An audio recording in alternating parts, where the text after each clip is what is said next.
പഴയ വിജയനെയും പുതിയ വിജയനെയും പേടിയില്ലാന്ന് കോൺഗ്രസ് വേണ്ടി പ്രഖ്യാപിച്ച് ഈ സർക്കാരിന്റെ ഓരോ അഴിമതിയും മലയാളിയുടെ മനസ്സിലെത്തിക്കാൻ കേരളത്തിനകത്തും പുറത്തും പോരാടുന്ന ജനാധിപത്യ കേരളത്തിന്റെ നാളെയുടെ പ്രതീക്ഷയായ പ്രതിപക്ഷ നേതാവ് ശ്രീ വി ഡി സതീശൻ ഡൽഹിയിലും കേരളത്തിലും കോൺഗ്രസിന്റെ ശബ്ദമായി മാറിക്കൊണ്ടിരിക്കുന്ന കോൺഗ്രസിലെ ക്രൗഡ് പുള്ളറായ നേതാവ് എം പി ശ്രീ ഷാഫി പറമ്പിൽ, ഏറെ ബഹുമാന്യനായ K P C general secretary advocate K Jayanth, ബഹുമാന്യനായ K P C general secretary advocate P A Niyas, മുൻ ഡി സി സി പ്രസിഡന്റ് ആവേശത്തോടുകൂടി നമ്മുടെ സമരത്തിൽ പങ്കെടുത്തുകൊണ്ടിരിക്കുന്ന K C Abu Sahib, U D F ജില്ലാ chairman Shri K Balanarayanan, K S യുവിന്റെ മുൻ സംസ്ഥാന പ്രസിഡന്റ് അഭിജിത്ത്, മറ്റു നേതാക്കൾ, യൂത്ത് കോൺഗ്രസിന്റെ അഖിലേന്ത്യാ ജനറൽ സെക്രട്ടറി വിദ്യാ ബാലകൃഷ്ണൻ ഉൾപ്പെടെയുള്ള നേതാക്കളെ, സഹപ്രവർത്തകരെ, സുഹൃത്തുക്കളെ, കഴിഞ്ഞ ഒരു മാസക്കാലമായി കോഴിക്കോട് ജില്ലയിൽ വിവിധങ്ങളായ പരിപാടികളാണ്. ആ പരിപാടികൾക്കിടയിലും പാർട്ടിയുടെ വിളി വന്നപ്പോൾ അതിരാവിലെ തന്നെ എരഞ്ഞിപ്പാലത്തെത്തിയ ഈ ജില്ലയിലെ വിവിധ ഭാഗങ്ങളെ കോൺഗ്രസ് പ്രവർത്തകർ ഞാൻ നെഞ്ചിലേറ്റി മനസ്സിലേറ്റി അഭിവാദ്യം ചെയ്യുന്നു.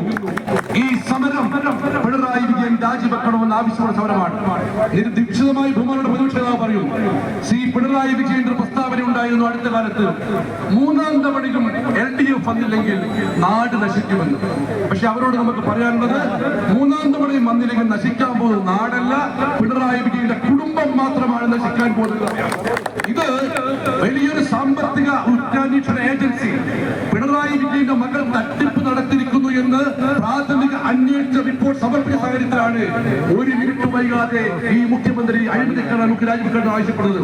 കേരളത്തിൽ ഒരുപാട് കമ്മ്യൂണിസ്റ്റ് ഉണ്ടായിട്ടുണ്ട്. EM ശങ്കരൻ നമ്പൂതിരിപ്പാടും EK നായരും അച്യുതനും ഉണ്ടായിട്ടുണ്ട്. പക്ഷേ അവരൊക്കെ മുഖ്യമന്ത്രി സ്ഥാനം ഒഴിയുമ്പോൾ പേരിന് പുറകെ സഖാവി എന്ന പേര് കാത്തുകൊടുത്തിരുന്നു. എന്നാൽ 9 വർഷക്കാലം പിന്നിടുമ്പോൾ പിണറായി വിജയന്റെ പേരിന് പുറകെ മലയാളികൾ സഖാവി എന്ന് മാറ്റി കള്ളനെന്ന് വിളിക്കുന്ന രീതിയിലേക്ക് കേരളം മാറിക്കൊണ്ടിരിക്കുകയാണ്. എക്സാലോജി കമ്പനി വാങ്ങിയിരിക്കുന്നു കോടികൾ. ശശിധരൻ കത്തയുടെ കമ്പനികൾ വാങ്ങിയത് നമ്മൾ ഒന്നേ ചോദിക്കുന്നുള്ളൂ, എക്സാലോജി കമ്പനിക്കല്ലാതെ ശശിധരൻ കത്തയുടെ കമ്പനി മറ്റേതെങ്കിലും കമ്പനിക്ക് ഇത്ര മാറുപടി കൊടുത്തിട്ടുണ്ടോ? ശുദ്ധ തട്ടിപ്പാണ്. സമസ്ത മേഖലകളും അഴിമതിയാണ്. ഈ നാട്ടിൽ വികസനമില്ല. കാർഷിക, വിദ്യാഭ്യാസ, തൊഴിൽ, ആരോഗ്യരംഗം തകർന്നുകൊണ്ടിരിക്കുന്നു.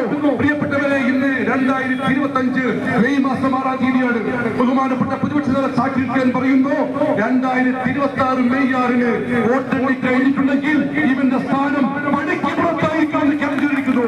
അതുകൊണ്ട് ഇനി എങ്ങോട്ടും നമ്മുടെ സന്ധിയില്ല സമരത്തിന് കോഴിക്കോട്ടെ കോൺഗ്രസിന്റെ തയ്യാറായി എന്ന് നിങ്ങളെ സാധ്യതയായി ഉറക്കെ ഞാൻ പ്രതിപക്ഷ നേതാവിന് വാക്കുകൊടുത്തുകൊണ്ട് ഈ മഹാമാർച്ച് ഉദ്ഘാടനം ചെയ്യാൻ ആരാധ്യരായ പ്രതിപക്ഷ നേതാവിനെ സമസ്ത ബഹുമാനം ക്ഷണിച്ചുകൊണ്ട് വാക്കുകൾ അവസാനിപ്പിക്കുന്നു.